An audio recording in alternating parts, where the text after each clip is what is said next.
Thank you very much, Jen. And could we also have another round of applause for Lee? And that was pretty good, wasn't it? Pretty good lunch, I think you'd agree. It's my pleasure to be here. It's my first time here. I won't take too much of your time. I won't bore you with an academic lecture, I promise. I won't take too much of your time. I'd love to hear your opinions because I know there's a lot of different people in the room, a lot of different practitioners. It's great for me as an academic to not speak at academic conferences with other academics, to actually meet people who are actually doing stuff on the ground, and of course that includes Jen and Naomi and Feeding Liverpool, and thank you for the invitation. So what I'm going to do today is just give you a very brief lecture about the solidarity model of community kitchens. And I'm a historian, okay? I'm going to ask this man to stop whistling. What's his name? You told me I'm not that anymore. Excuse me. Stop whistling. He looks pretty big, I'm a bit scared. That was bought. I'm a bit scared now. He looks quite big. Okay. He looks like a big guy. Okay, so, solidarity model of community kitchens. I remember, why am I interested in community kitchens? What is this model? Where does it come from historically? I want to start really, and I'll finish up actually, what I want to finish up talking about when I get there in about 15 minutes time is the Scouse Kitchen, which we launched. Some of you might have seen this. We launched it last week with Ian Byrne MP, but also through generous donation from Robbie Fowler, but also thanks to Simon and Food for Thought. And Simon and Tom prepared the food. So I want to finish up on that, and I think that's a good model. I think this is a good model. But why am I interested in this? I remember my grandmother. My grandmother was born in 1912, right? She was aged 102. And my grandmother could remember people in Ireland who could remember who were there during the famine as kids. Now, that's how recent that is in our history. And she used to, look, pinch of salt, some of this is old wives' tales, but she used to tell stories to us about the people with green on their chins because they're eating grass, horrible stuff. But she always used to, as well, quite a peculiarity, and some of you from an Irish background might know this as well. She used to always go around, and when we were driving through the town, this is in Kerry, and she'd always say, "They're supers. They're supers. Those people over there are supers." Now, does anyone know what is a super? Provide soup, kitchen. They took the soup during the famine. They took the soup during the famine. The condition which was placed on taking the soup from some organisations was that you converted to the Protestant faith, right? So that in Ireland is still, well, for my granny's generation, it's still to an extent people are labelled supers because they took the soup to stay alive, but the condition that they did so, they had to convert from Catholicism to Protestantism. And for me, that always taught me that, food, whatever you want to call it, food aid, food security, food poverty, giving people food, most basically, should never have strings attached, be they religious, proselytization, I would say even referral. I believe in the right to food, I believe in the universality of food is a human right, okay? Now, why have I come to that conclusion? It's not just because of the famine in Ireland. Ireland was not the only country to have a famine. World War II, which is, again, within living memory for some people, 20 million people died of starvation in World War II. 20 million people. None in this country, but certainly a lot in the British Empire. So starvation is a real thing. And for me, the reason that I back the solidarity model in terms of community kitchens, well, what is that? Well, 10 years ago, this is going to sound like a bit of a kind of gap year story or whatever, but 10 years ago I went to Peru, and in Peru you see the community kitchen model functioning really, really well in that country. They call them comedores populares, right? Communal dining centres. And they're like this place here.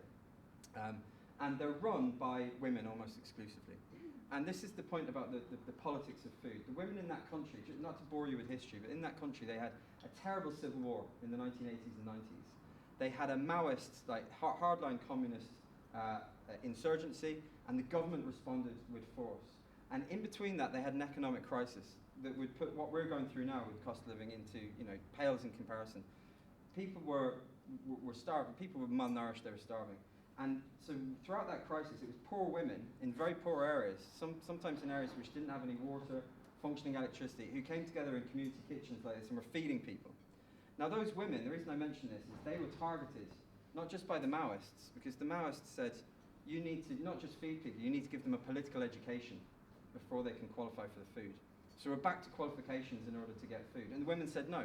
And they were assassinated by these rebels because they weren't being political enough.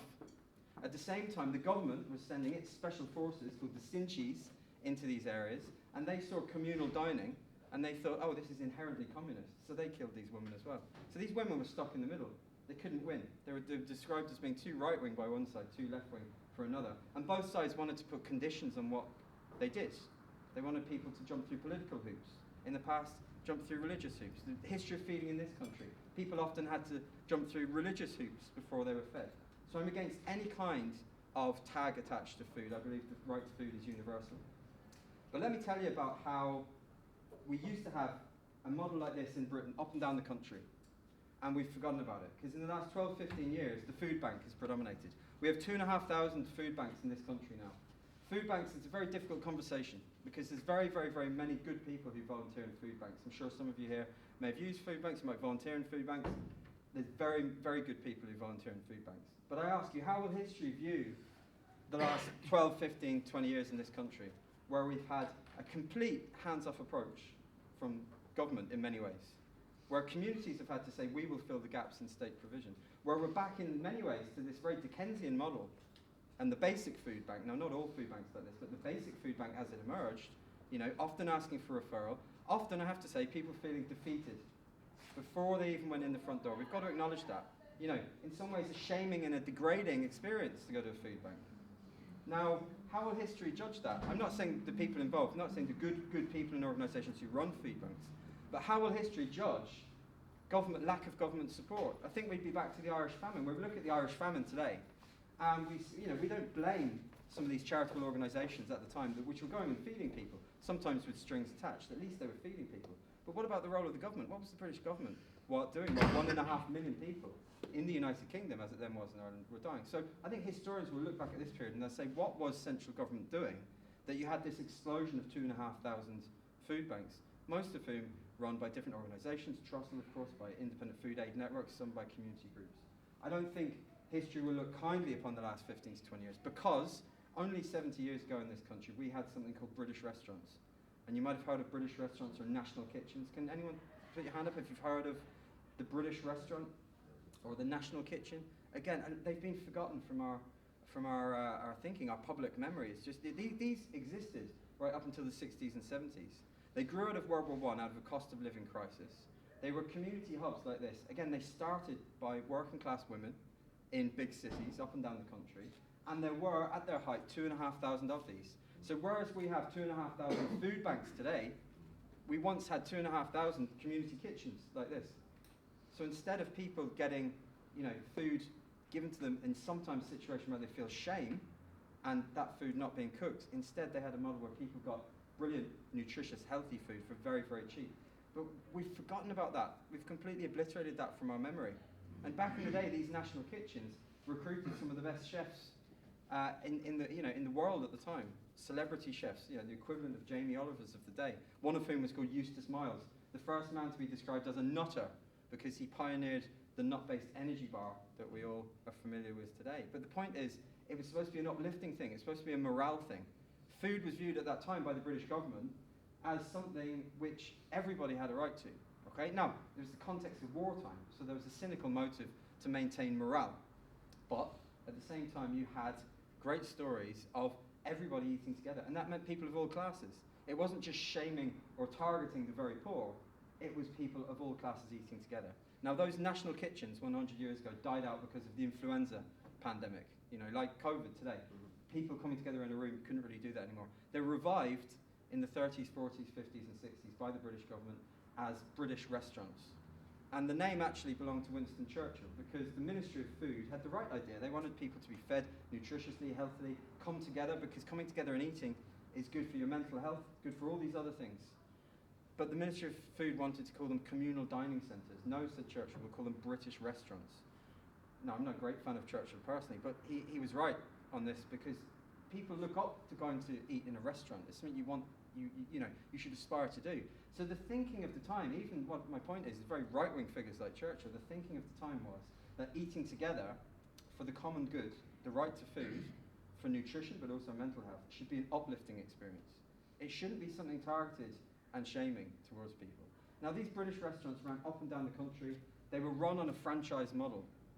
They were run on a model where if you wanted to set one up, and I know some of you people run these places today, You had to adhere to a pricing structure, but you also had to be serving really good food.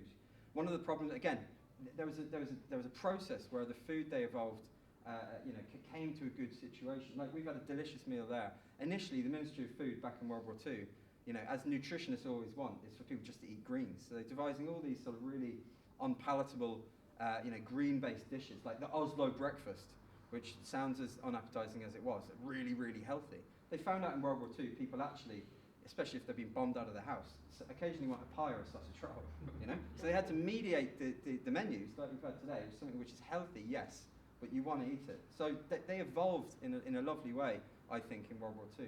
And it's easy to get a bit misty-eyed about World War II, but you look at these British restaurants at the time, and they're state-funded. So to qualify for them, the state gave you a capital fund. Now, they had to be run as businesses. You had to break even. It wasn't just a money pit. It wasn't a Soviet experiment in sort of, communistic dining. They had to break even. And they weren't actually associated with the political left that much. Churchill was a big champion of them. Barbara Cartland, some of you in the room know who I know some younger people won't know Barbara Cartland. Barbara Cartland is not someone you think of on the political left. She championed communal kitchens. All the musical stars of the day, Tommy Trinder, etc. In some ways, they're a sort of one nation conservative thing, in some ways, right? So the whole idea that we've got to this situation now, whereby feeding people is left up to communities, the state has no role whatsoever, is incredibly different to only 70 years ago, when the state funded these up and down the country. And they wouldn't be in back alleys. They'd be prosperous places on high streets like this, There'd be strong, good, stable foundations where people could go get good food and at affordable prices. And it makes sense. Look, we're heading into this cost of living crisis. Fuel, back then you're at war. It's simple stuff. Food and fuel to come together and eat is often a lot cheaper. And I'm sure a lot of you have heard the horror stories of people not being able to heat food they get from food banks. People going to each other's houses to share the electricity meter. This is not a sustainable and good situation that we're in right now. And it's initiatives like this, which are based more upon that solidarity model, which I think is a lot better. So when I see a place like this, I think of the history we've come from, only within living memory, and I think of that solidarity model, which Naomi, and I know a couple of people are going to talk to you this afternoon, Keenan and Hayley as well, who are practitioners. I'm just an academic. But the theory and the right to food has to be behind our approach to these things. It can't be a shaming experience. Feeding people has to be, feeding the public, if you like, has to be an uplifting thing. And I look at this place and I think it is an uplifting thing. And I just want to mention that solidarity model. What does it mean? Well, it means, and I was talking to Naomi about this earlier on, that if you're running a pantry or a community kitchen, that you collaborate together, that you plan stuff, you plan meals on a weekly basis, and that it's a collaborative process. I talk to a lot of people, community activists around food. I research sort of food policy as well as history. And I talk to people up and down the country that are running community food initiatives. I've talked within the last couple of weeks to the Scottish Government, the Welsh Government, to DEFRA. Nothing really good, very good is coming out of Westminster right now, but, talk to a lot of people.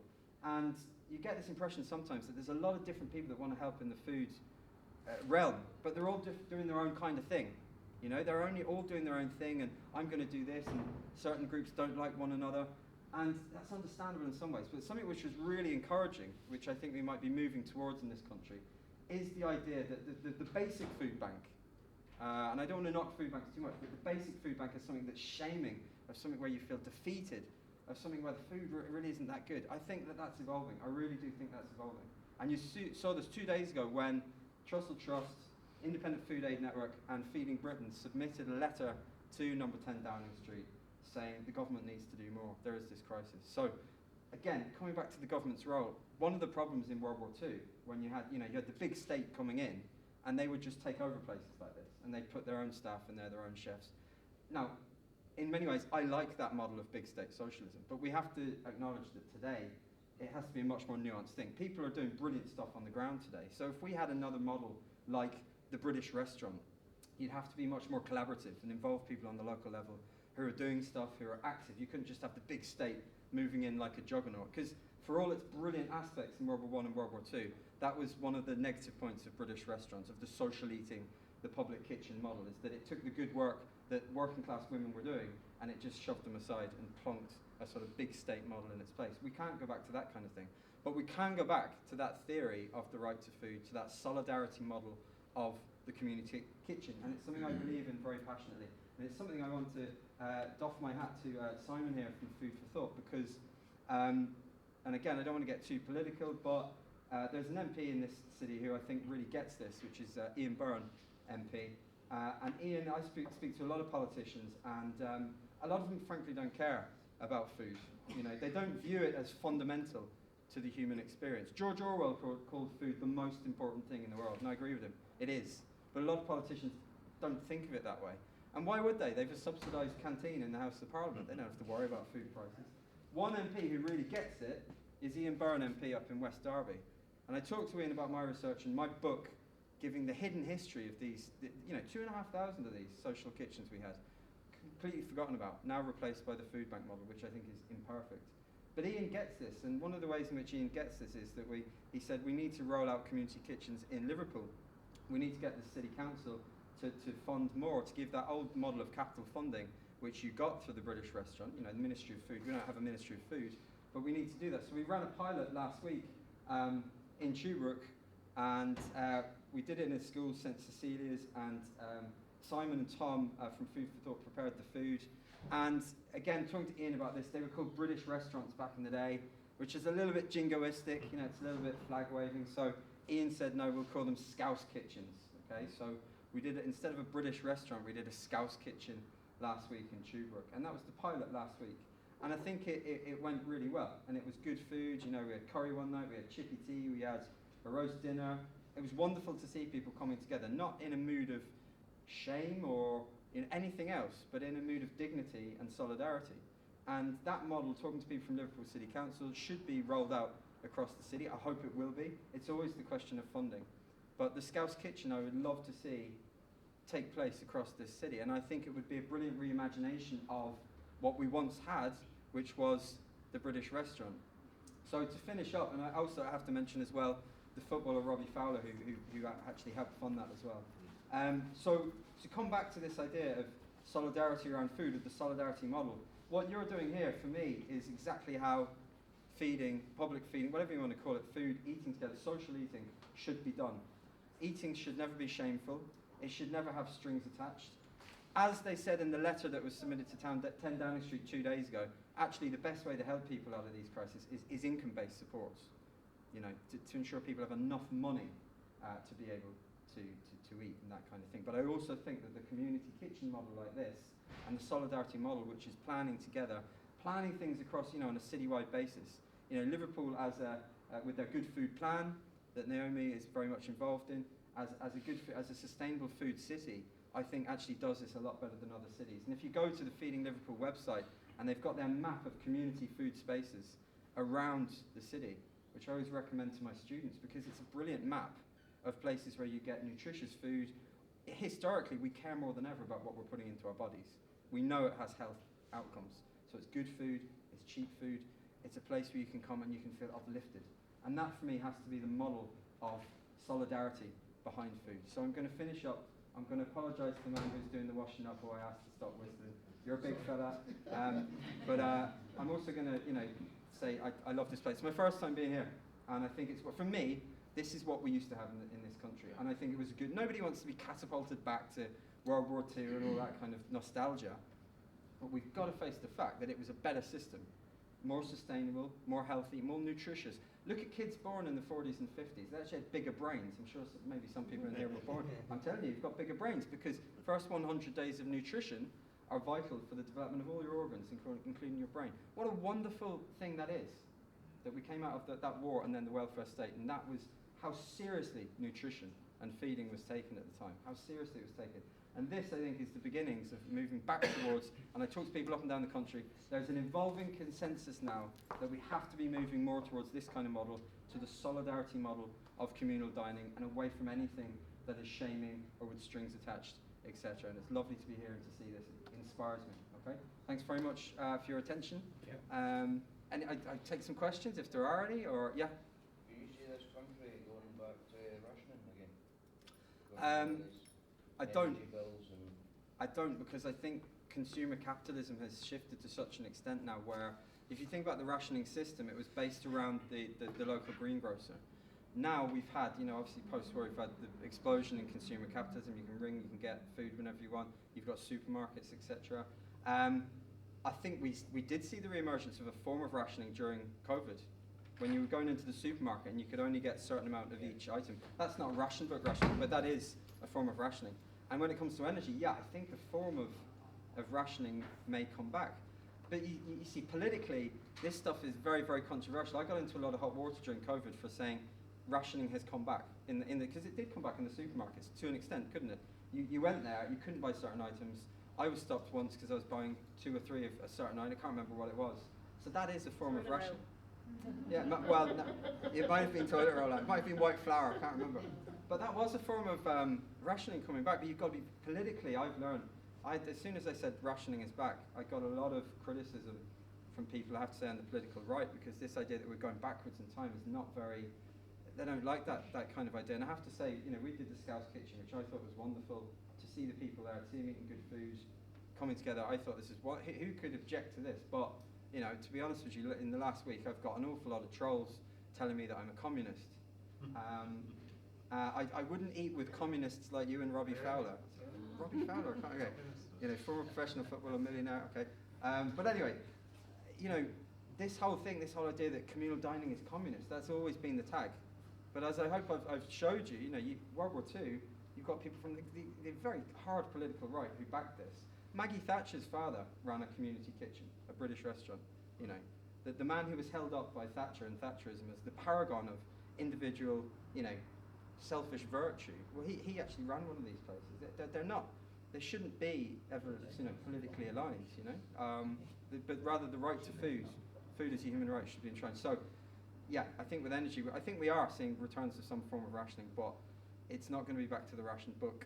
And obviously that term rationing, it upsets an awful lot of people. But I think you're right, and I think we could do it when it comes to fuel this winter. Yeah. You've mentioned the Scouts Kitchen. I think it's a fantastic idea, and it's based in a school. Yeah. Because I've always thought we were missing a trick there by the schools utilising. We've got fantastic facilities in all the schools, and I did work with Mike.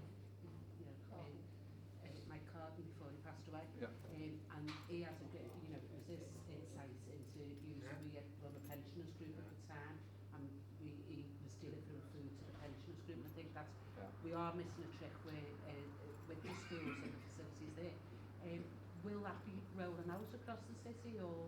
Well, that's the idea that it will be. No, I must say, I know Mike Carden for years made this argument that school kitchens are empty, they should be used. And that was the basis on which we used St Cecilia's up in Tunbridge. I have to say there's like in the long history of public feeding, I personally am much more comfortable with spaces like this rather than any kind of institution. But beggars can't be choosers. You can't be too picky. What spaces are available. I was as like a group that was working with then. It was called Families and Schools Together, and it was like a model from Canada. And they brought this model over, and it was all textbook stuff, and bringing learning the kids how to eat properly, learning the kids how to manners around the table, things like that. So, but that was with a proviso of eating. So we had to. So where you were saying before, we're just coming in. You've just put a thing up on Facebook, which is great. Me and Jan are working collaboratively together, and I'm opening my space for Jan's, the public, and no awkward questions asked. Yeah, just come along, come along, meet new friends, come and have a chat, with good food. Simple as that. Come and join us. Keep it simple. Absolutely. So to answer your question, I'd love to see the Scouts Kitchen roll out in empty. Well, we're doing it in the kitchen. community. We're using our community group, and we're using Viv's. She's got a space there. We haven't got enough time in our hands, so it's 2 in ours, 1 in theirs. Well, that's very much the solidarity. That's the solidarity model, isn't it? And that's how it's done in many other parts of the world. I mentioned Peru and Bolivia. That's the way that it is mostly in those countries. Women. It's the way they keep their communities alive, and it's by planning on a week-by-week basis and collaborating. Like I say, there's too much competition. But that's not always the fault of people in this arena. When you have a government that allows, I'm going to say this, a marketplace to develop. When you have a government saying we're not going to do anything, you'll inevitably have in anything, food poverty included, a marketplace, which occasionally can be quite competitive. It shouldn't be like that at all. It should be the opposite of that. It should be a solidarity approach. I think we've always been amazed at schools. They're shut about 70% of the time. Schools. It's such a big resource. It should be open for all these type of things. you know. Yeah. It's a waste, isn't it? Yeah. Absolutely, yeah. But I know it's hard to get spaces. I mean, when I pitched this to DEFRA and the Department of Health, I must admit I'm not a fan of Brexit, but I tried to give it, because I don't really care when it comes to feeding people. If it's called a British restaurant, a Scouse restaurant, I don't really care. But I tried to give it that Brexit spin, because at the time it was, Michael Gove was very receptive to this idea, because they wanted to reimagine the high street, and this levelling up thing, which seems to now be forgotten. But the idea of empty high street spaces, the way the high street has died a death. Well, for me, it seems obvious that you could use, with the right political will and funding, spaces like this rather than. But yeah, a lot of the time you haven't got that luxury. So school kitchens, and again, like say Mike Carden for years was saying this. But you mentioned before about kitchens and the British kitchen and everything else. There was not that I went to one. I'm too young for that. But my dad, he called it the canteen, where we've short and everything in the school. Civic restaurants. It's the restaurants. Yeah. So they, from school, they'd all go to the canning. Yeah. They go in the canteen then to get fed. Yeah. So I do remember that. Yeah. And of course, back then, the idea of like canteen dining, I think Thatcherism is responsible for a lot of things, but one of the biggest things is this idea of canteen dining became, dirty. There was works canteens, wasn't there, for everything. There was civic restaurants. There's nothing wrong with that. In fact, in other countries, even look at Germany, they emerged, into German unification.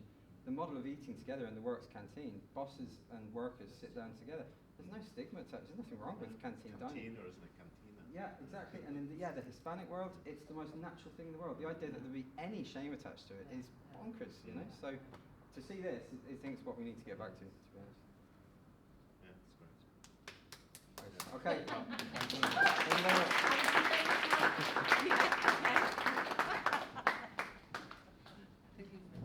Thank you so much, Bryce. Can we all give him another round of